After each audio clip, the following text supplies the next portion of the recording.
Bonjour Séverine. Bonjour Johan. Aujourd'hui, nous allons tenter de vous expliquer ce que propose la loi du 2 août 2021 sur le document unique et d'évaluation des risques professionnels. Mais avant tout, Séverine, est-ce que tu pourrais nous parler un petit peu de toi? Oui, bien sûr. Donc, je suis Séverine Robert, je suis psychologue du travail.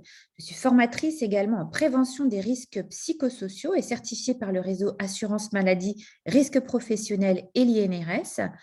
Je suis également IPRP, enregistrée auprès de la DRETS Bretagne, et je possède une quinzaine d'années d'expérience dans l'accompagnement aussi bien individuel que collectif dans le domaine de la santé au travail et de la prévention des risques psychosociaux. Et toi, Johan, qui es-tu? Alors, tout comme toi, Séverine, je suis formateur certifié par le réseau Assurance Maladie, des risques professionnels et de l'INRS, enregistré également auprès de la DRETS Bretagne comme IPRP. Et puis, je possède une expérience de 13 ans dans le domaine de la formation et de la prévention des risques professionnels, mais plus spécialement spécialisé dans les risques physiques. Donc, pour démarrer ce webinaire, on va vous présenter deux postulats. Le premier, c'est qu'aujourd'hui, seuls 45% des employeurs ont mis en place ou actualisé leur document unique d'évaluation des risques professionnels. De plus, les entreprises de moins de 10 salariés sont seulement 38% à avoir actualisé ce document qui est pourtant obligatoire. Que nous dit pourtant la loi à ce sujet, Johan? Alors, il faut savoir en fait que depuis 2001, l'employeur a l'obligation de transcrire et de mettre à jour le document unique et d'inscrire ses résultats et l'évaluation des risques qu'il en fait. Or, au vu du postulat que tu nous as donné, en fait, on constate que c'est finalement très peu d'entreprises, un petit peu moins de la moitié, qui ont répondu à cette obligation. Euh, donc, heureusement, voilà, on est là aussi, nous, en tant qu'IPRP, pour aider les entreprises dans cette tâche qui leur est confiée. Et la loi de 2021, pour renforcer la prévention en santé au travail, qu'amène-t-elle justement de nouveau par rapport à ce document unique? Alors, cette loi, qui entrera en vigueur le 31 mars 2022, elle se base sur 4 axes. Le premier, c'est de renforcer l'évaluation des risques, justement. Le contenu, donc des décrets d'application, nous diront un petit peu sur quel point on devra accentuer ce renforcement. Le deuxième axe va être de conserver les différents documents uniques qui ont été mis à jour. Ces documents uniques doivent être mis à jour au moins une fois par an. Et donc, du coup, de les conserver et donc d'augmenter de ce fait la traçabilité liée aux différentes expositions. Le troisième point qui sera mis en place, ça sera un dépôt dématérialisé avec la création d'un portail numérique qui permettra aux employeurs d'inscrire leur document unique et donc de le conserver plus facilement. Et du coup, le dernier point, ça sera l'accessibilité de ce document unique par différents services, que ce soit l'employeur, les salariés, les anciens travailleurs, mais aussi toutes les instances qui auraient un intérêt à consulter ce document unique. Ce document unique devra être également conservé au moins 40 ans. Donc voilà un petit peu les points qui permettent de renforcer la prévention dans la santé au travail. Donc, si j'ai bien compris, Johan, c'est bien l'archivage de ce document qui est mis en avant dans cette loi.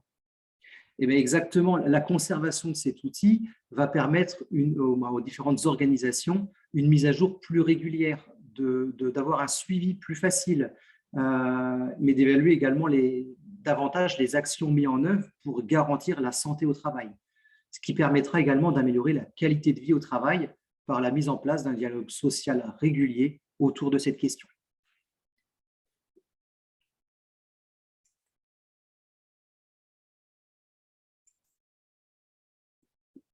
Du coup,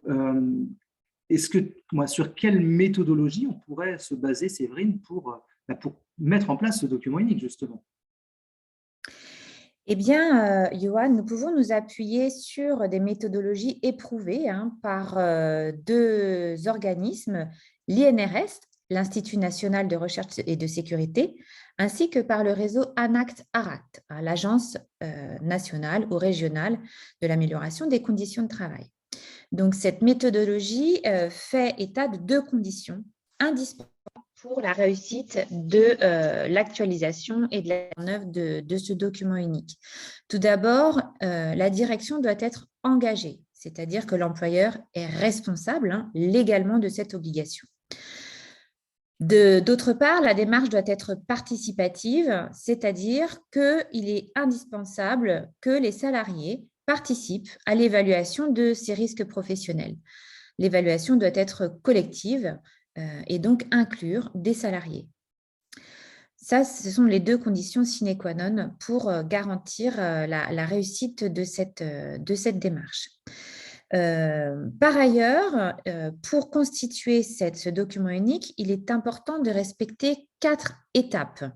Donc, on va prendre pour exemple ici la prévention du risque psychosocial. Il ne faut pas oublier que le risque psychosocial est un risque professionnel parmi d'autres et bien évidemment, il doit figurer dans le document unique.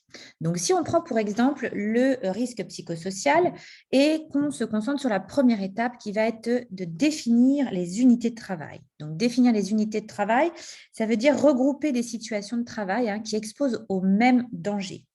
Donc, quand on parle de risque psychosocial, on va étudier des unités de travail qui sont soumises, par exemple, au stress chronique, soumises à des violences externes, voire à des violences internes. D'ailleurs, concernant ce dernier point, la loi du 2 août 2021 vient également redéfinir la notion de harcèlement sexuel au travail pour l'harmoniser notamment avec celle du code pénal.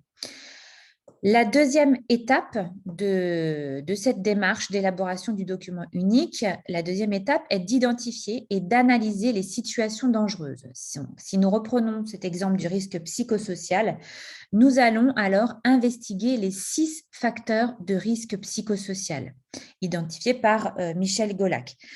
Nous allons ainsi investiguer les situations et mesurer les facteurs de risque concernant l'exigence du travail, les exigences émotionnelles dans le travail, le degré d'autonomie, les rapports sociaux et les relations de travail, les conflits de valeurs ou encore l'insécurité au travail. Donc, cette deuxième étape va vraiment consister à aller investiguer ces 6 facteurs de risque et dans quelle mesure ces situations peuvent être dangereuses.